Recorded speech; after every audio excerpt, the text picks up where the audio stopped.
اللہ کے محبوب علیہ السلام نے فرمایا لما اصاب ابو، جو بیٹیوں کے ساتھ اچھا سلوک کرے گا اس انداز کے ساتھ حضور نے اشارہ فرمایا جنت میں میرے ساتھ ہوگا۔ لما اصاب ابو کا معنی یہ ہے کہ وہ بالکل میرے ساتھ میرے قریب ہوگا۔ اور ایک پنجابی شاعر نے بیٹیوں کے بارے میں بڑے خوبصورت جو ہے وہ جملے لکھے اور کہا کہ دھیاں گھر ماں پیاں دے رحمتاں نے ہندیاں۔ بیٹیاں جو ہیں وہ اپنے ماں باپ کے گھر رحمتیں ہوتی ہیں۔ دھیاں گھر ماں پیاں دے رحمتاں نے ہندیاں۔ ماں پیو نو ماں باپ، ماں پیو نو دکھ آئے کہ دکھ دکھ روٹیاں۔ جب ماں باپ دکھی ہو جائے تو یہ بیٹیاں چھپ چھپ کے روتی ہیں، کیونکہ سسرال میں کسی کو بتا نہیں سکتی کہ میرا باپ دکھی ہے، میری ماں دکھی ہے، میرے بھائی کو پریشانی ہے۔ بھائی کو پریشانی آ جائے تو چھپ چھپ کے کونوں میں بہنیں روتی ہیں۔ بھائی کو پریشانی آیا، باپ کو آ جائے تو بیٹیاں جو ہیں وہ کونوں کے اندر پردوں کے پیچھے چھپ چھپ کے رویا کرتی ہیں۔ اسی طرح شاعر کہتا ہے کہ رحمت سمجھ کے بیٹی ماں پہ کا مطلب ہے ماں باپ، ماں پہ ریجا نال پال دے۔ رحمت سمجھ کے بیٹی ماں پہ ریجا نال پال دے، یعنی کہ نازوں کے ساتھ پالتے ہیں۔ عزت توقیر اودی رکھ دے سنبھال کے، بیٹی کی عزت اور توقیر کو سنبھال کے والدین رکھتے ہیں۔ ماں پیاں دا گھر چھٹ ویرا دا بیڑا چھٹ ایک دن تر جاندیاں۔ دھیاں گھر ماں پیاں دے امانتاں نے ہندیاں۔ یہ تو امانتیں ہیں ہمارے گھروں میں۔ ایک دن آئے گا کہ انہوں نے اپنے اپنے گھروں میں ہمیشہ کے لیے جو ہے وہ چلے جانا ہے، اور اس کے بعد نہ جانے کوئی ملنے دیتا ہے یا نہیں ملنے دیتا۔ بس یہ دعا کیا کریں کہ خالق کائنات ہر بیٹی کے نصیب اچھے کریں، ہر بیٹی کے نصیب اللہ تبارک و تعالیٰ اچھے کریں۔ اور نبی کریم علیہ السلام نے بیٹی کے حوالے سے یہ تعلیمات ارشاد فرمائی ہیں کہ بیٹی کے ساتھ اچھا سلوک کرے، بیٹی سے محبت کرے، بیٹی سے پیار کرے، بیٹی کے پیدا ہونے پر پریشان نہ ہو۔ تو نبی کریم علیہ السلام نے فرمایا کہ خالق کائنات اس کے رزق میں فراوانی عطا کر دیتا ہے، رزق میں برکت عطا کر دیتا ہے۔ بیٹیوں کی قدر کیجیے، اور جن بیٹیوں کو اپنے گھر میں آپ لائے ہیں کسی کی بیٹی کو، اس کی بھی قدر کیجیے۔ آخری بات عرض کر کے پھر انشاءاللہ ہم ذکر و دعا کرتے ہیں۔ حضرت طلحہ بن عبید اللہ یہ عشرہ مبشرہ کے صحابی ہیں۔ عشرہ مبشرہ یعنی 10 صحابہ جو بخشے بخشائے ہیں۔ حضرت طلحہ بن عبید اللہ رضی اللہ تعالیٰ عنہ، آپ کی زوجہ سے کسی نے پوچھا کہ آپ اپنے شوہر کے بارے میں بتائیں۔ آج ہماری زوجہ سے کوئی پوچھ لے اور پوچھنے والا مجھ سے کوئی قریبی ہو، اپنا ہو، تو پھر کیا بنے گا؟ وہ سارے معاملات کھول کھلا کے رکھیں گے، یہ بد اخلاق ہے، بدتمیز ہے، ہر وقت ڈانٹتا مارتا بدتمیزی کرتا گالیاں دیتا۔ اب سنیے صحابہ کرام کی زندگی کیسی خوبصورت تھی۔ 6 نشانیاں اور 6 صفتیں اور 6 خوبیاں بیان کی آپ کی زوجہ نے۔ اگر یہ 6 خوبیاں میرے اور آپ کے اندر آ جائیں تو گھر امن کا گہوارہ نہیں بلکہ یہ جنت کا گہوارہ بن جائے، جنت کا منظر پیش کرے گھر۔ اگر یہ 6 چیزیں ہر مرد کے اندر آ جائیں، کتنی چیزیں جی؟ یہ 6 چیزیں کون کون سی؟ آپ کی زوجہ فرماتی ہیں میرے شوہر میں یہ 6 عادتیں ہیں جن کی وجہ سے میں اپنے شوہر پر فدا ہو گئی، مجھے اپنے شوہر سے عشق ہو گیا، محبت ہو گئی، اور میں نے اپنا سب کچھ اپنے شوہر پہ لٹا دیا۔ یہ 6 عادتیں۔ نمبر 1، وہ جب گھر آتے ہیں مسکراتے ہوئے آتے ہیں۔ حضرت طلحہ جب بھی گھر میں داخل ہوتے ہیں مسکراتے ہوئے آتے ہیں۔ ہمارا حلیہ کیا ہوتا ہے؟ انداز اب آپ نے دیکھتے جانا ہے۔ دوسری خوبی ارشاد فرمایا کہ جب بھی وہ گھر سے جاتے ہیں تو مسکراتے جاتے ہیں، آتے بھی مسکراتے ہیں اور جاتے بھی مسکراتے ہیں۔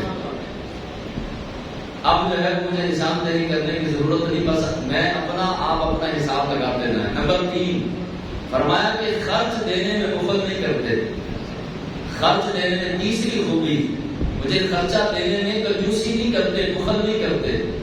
اور ادھر جو ہے وہ 10 15 20 ہزار ہوٹلوں میں دوستوں کے ساتھ جو ہے وہ کھانوں میں لگا دیا جاتا ہے، اور مری گئے تو 1 لاکھ 2 لاکھ 2.5 لاکھ لگا دیا۔ دیگر معاملات میں باہر حاتم طائی کے بھتیجے بنے رہے، اور گھر میں 1000 دیا تو اس کا بھی حساب حساب لینا شروع کر دیا. آپ فرمایا کہ یہ خرچ دینے میں مفت نہیں کرتے. نمبر 4، کبھی خرچ مانگنے کی ضرورت ہی نہیں پڑی. چوتھی خوبی جو ہے وہ آپ کی زوجہ نے فرمایا کہ میں نے کبھی بھی ان سے خرچ نہیں مانگا. وہ اس لیے نہیں مانگا کہ یہ ایسا موقع ہی انہوں نے نہیں آنے دیا. 5ویں خوبی کہا کہ اگر میں ان کا کام کر دیتی ہوں، لفظ دیکھیں یہی لفظ میں نے لکھے جو کتاب میں لکھے تھے، اگر میں ان کا کام کر دیتی ہوں، اس کا مطلب ہے کئی کام نہیں بھی کرتی ہوں. فرماتی ہیں کہ اگر میں ان کا کام کر دیتی ہوں تو یہ میرا شکریہ ادا کرتے ہیں. احسان کیا ہے تم نے، احسان کیا ہے. ساری عورتیں کرتی ہیں، صبح سے لے کے شام تک ساری عورتیں کرتی ہیں، تم نے کون سا انوکھا کر دیا. تو کہا کہ اگر میں ان کا کام کر دوں، اپنی مرضی ہے میری. یہ لفظوں پہ غور کریں کہ اگر میں ان کا کام کر دوں تو یہ میرا شکریہ ادا کرتے ہیں. اور یہ بھی اپنی عادت بنائیں کہ اگر کھانا پیش کیا جائے تو کھانا پسند آ جائے تو ایک تو کھانے کی تعریف کیا کریں، دوسرا شکریہ ادا کیا کریں. اب آپ کہیں گے کمائی ساڈی، کمائی ہماری اور ہم ہی شکریہ ادا کریں، تو 2-4 دن آپ جو ہے اس طرح کریں کہ گھر رہ کے کھانا بنائیں. 4 دن صرف بنائیں. ایک دن میں جو ہے وہ عقل ٹھکانے لگ جائے گی اور پتہ لگے گا کہ کھانا بننے میں کتنا ٹائم اور کتنی محنت لگتی ہے. تو جب بھی کھانا سامنے آئے اللہ کا شکر بھی ادا کریں اور بیوی کا شکریہ ادا کریں. ایک پیر صاحب اپنے مرید کے گھر گئے، کھانا کھایا، کھانا پسند آیا، کہا اپنی بیوی کو بلاؤ. بیوی کو بلایا گیا تو کہا بیٹی تم نے کھانا بہت اعلیٰ بنایا، بہت اچھا کھانا بنایا.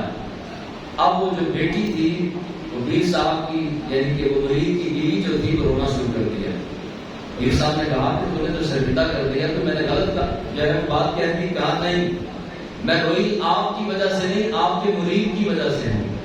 مجھے عرصہ ہو گیا اس کے ساتھ نکاح کر کے اس کے گھر آئے ہوئے، آج تک آپ کے مرید صاحب نے کبھی بھی تعریف نہیں کی، اور آپ نے جو ہے وہ پہلی بار ہی میرے ہاتھ کا کھایا تو تعریف کی.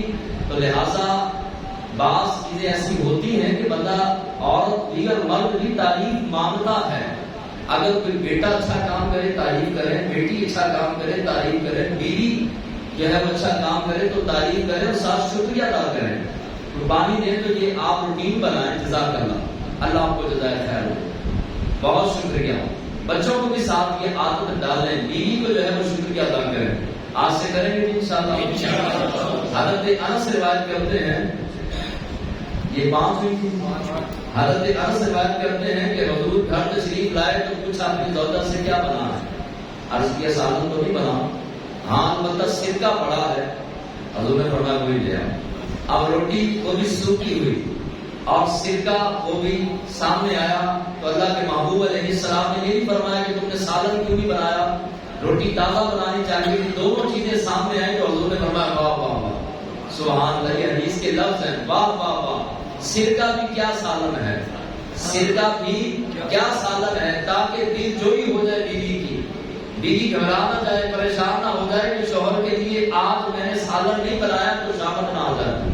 فرمایا واہ واہ کیا بات ہے، یہ سرکہ بھی کیا سالن ہے. اور اس کے بعد بزرگوں نے اب تک غوث اعظم سے لے کے اب تک کہا کہ سرکہ کھانا بھی سنت ہے اور سرکہ سامنے آئے تو واہ واہ کہنا بھی سنت ہے.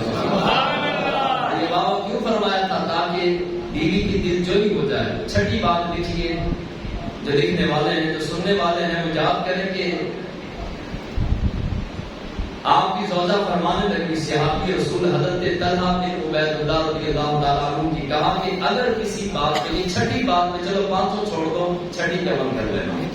کہا کہ اگر کسی بات پر ناراضگی ہو جائے تو یہ بہت جلد معاف کر دیتے ہیں، بڑی چھیتی جلدی جلدی معاف کر دیتے ہیں. اور 10 دن جو ہے وہ پین ڈال کے نہیں رکھتے، 8 10 دن لٹکا کے نہیں رکھتے، بلکہ بہت جلد معاف کر دیتے ہیں. تو یہ اگر کوئی بیٹی، کسی کی بیٹی ہمارے گھر آئی ہے تو ہماری بیٹی بھی کسی کے گھر جائے گی. اگر آپ چاہتے ہیں کہ آپ کی بیٹیاں سکھی رہیں تو آپ لوگوں کی بیٹیوں کو سکھی رکھیں گے تو انشاءاللہ ہماری بیٹیاں بھی سکھی رہیں گی. امام احمد بن حنبل جن کو 10 لاکھ حدیثیں زبانی یاد تھی، آپ کے گھر 7 بیٹیاں پیدا ہوئی. کتنی؟ 7 بیٹیاں. اور 7 بیٹیوں پر آپ کے پیر و مرشد آ جاتے ہیں. آج تو بیٹا پیدا ہو نا، بیٹی پیدا ہو، پھر بیٹی پیر صاحب سے دعا کے بدلے پیر صاحب دعا کریں، پھر بیٹی پیدا ہو جائے، پیر ہی کامل ہے، پیر جو ہے وہ کسی کام کا نہیں، بیٹا نہیں ہوا تو پیر کس کام کا۔ اب پیر صاحب ہر بیٹی کے پیدا ہونے پر امام احمد بن حنبل کے پیر صاحب آ جاتے ہیں۔ پیر صاحب کون تھے؟ امام شافعی۔ سبحان اللہ۔ ہر بیٹی پیدا ہوتی پیر صاحب آ جاتے ہیں۔ اب دعوت ہوتی، عقیقہ ہوتا، خوشیاں منائی جاتی، مٹھائیاں تقسیم ہوتی۔ کسی نے کہا حضور 7ویں بیٹی پیدا ہو گئی، پہلی سے لے کے 7ویں تک آپ ہر مرتبہ تشریف لے کر آتے ہیں، وجہ کیا ہے؟ فرمایا کہ اللہ بیٹیاں اس کو دیتا ہے جس کو رب پسند کرتا ہے۔ میں اس لیے آتا ہوں کہ احمد بن حنبل کو رب پسند کرتا ہے، میں بھی احمد بن حنبل کو پسند کرتا ہوں۔ جس کو رب پسند کرے میں کیسے پسند نہ کروں، اس لیے میں آتا ہوں۔ اور جن کو رب بیٹیاں دیتا ہے وہ نبیوں کی جو ہے وہ عظمت و شان جانتے ہیں کہ رب نے نبیوں کو بھی زیادہ بیٹیاں دی، تو لہٰذا نبیوں کی طرف بھی زیادہ بیٹیاں ہوئی۔ تو اس نسبت سے بھی میں آتا ہوں کہ اللہ جس سے پیار کرتا ہے اس کے آنگن میں یہ چڑیا چہچہاتی ہے اور اپنی قسمت کا دانہ چن کے جو ہے وہ چلی جاتی ہے۔ لہٰذا دعا کیا کریں کہ اللہ کرے کہ کسی کی بیٹی اپنے گھر میں دکھی نہ ہو، اللہ ہر بیٹی کو سکھ عطا فرمائے، ہر بیٹی اپنے گھر میں چین قرار اور سکون کے ساتھ رہے، راحتوں والی زندگی اللہ ہر بیٹی کو جو ہے وہ عطا کرے۔ کوئی بوڑھا باپ دکھے دل کے ساتھ کبھی بھی کسی پیر کے پاس، کسی عالم کے پاس یہ نہ جا کے کہے، یعنی ایسا موقع ہی نہ آئے کہ وہ یہ کہے کہ آپ دعا کریں میری بیٹی بڑی دکھی ہے۔ اب یہ لفظ سن لینا بڑا آسان ہے، میں بھی سنتا ہوں، آپ بھی سنتے ہیں، لیکن جس باپ پہ گزر رہی ہے اس کو رات کو نیند نہیں آتی، وہ رات کو چارپائی پہ کروٹیں بدلتا ہے کہ پتہ نہیں میری بیٹی کس حال میں ہوگی، کھانا کھایا ہوگا کہ نہیں کھایا ہوگا۔ ایک شخص میرے پاس آیا، کہنے لگا کہ میری بیٹی پر پابندی ہے کہ وہ فریج کا دروازہ کھولے، میری بیٹی دروازہ نہیں کھول سکتی، اور گھر کے اندر میری بیٹی فون کر کے اتنی لمبی لسٹ صرف اپنے سامان کی لکھواتی تھی، تو میں اس وقت تک گھر نہیں آتا تھا جب تک بیٹی کا سامان لے کے نہیں آتا تھا، اور اس گھر میں ڈبا روٹی کی اس میں پابندی ہے، وہ نہیں اپنا جو ہے وہ کھا سکتی، اور دودھ دن میں جو ہے روز نہیں ملتا، ایک دن چھوڑ کر ایک دن میری بیٹی کو دودھ دیا جاتا ہے، وہ بھی 1 گلاس۔ تو دعا کریں کہ ایسے ظالموں کو اللہ ہدایت دے اور ہر بیٹی کے مقدر اور نصیب اللہ اچھے کرے۔ خالق کائنات عمل کی توفیق عطا فرمائے۔ ارکان اسلام